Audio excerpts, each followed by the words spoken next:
On Friday, 29th November 2024, in making his budget speech on the 2025 budget, the Treasurer, the Honourable Ian Staki, made many erroneous claims.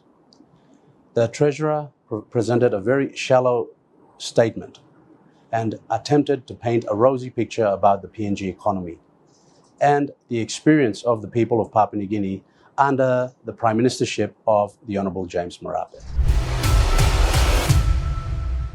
In his speech, the Treasurer failed to make any mention of the insatiable appetite for borrowing, this addiction to debt, where the country's debt level has increased from 25 billion to 62 billion under the watch of the Honourable James Marape and Ian Staki as the Treasurer. James Marape and Ian Staki have borrowed 37 billion kina in the last 5 years. That's an unprecedented level of borrowing of 7 billion kina per annum. The two key questions that all members of parliament have to ask is, where has all this money gone? The impetus for borrowing is to fund capital investments, infrastructure that'll spur economic growth and create jobs. Where has all this debt gone? 37 billion, it's unprecedented. The second question that all members of parliament have to ask is, the 2024 budget failed. Ministers did not receive full allocation. Some got 20%, some got 40%. All districts and provinces missed out on receiving the total DSIP, PSIP, PIP funding, infrastructure grants.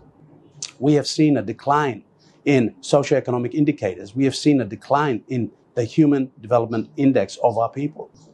So how have we spent 37 billion kina and increased this debt burden to 62 billion kina that will affect interest rates? It'll make it harder for businesses to invest. It'll make it costlier for consumers to borrow. We've affected investments. The heavy debt burden will make it less flexible for policy interventions. So we can see that something pernicious is happening here.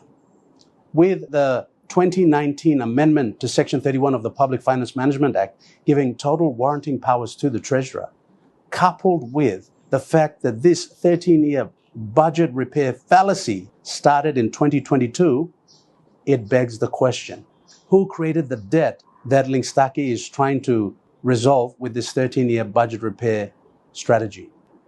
Because by 2022, when the strategy was developed, the Marape government doubled the debt level from 25 billion kina to 50 billion kina. On that reason alone, and the fact that the 2024 budget failed, I now call on all members of parliament to block this budget this December for the good of their people and for the country. We cannot, as national leaders mandated by our people, allow this level of incompetence in the management of public monies that belong to the people of Papua New Guinea to continue.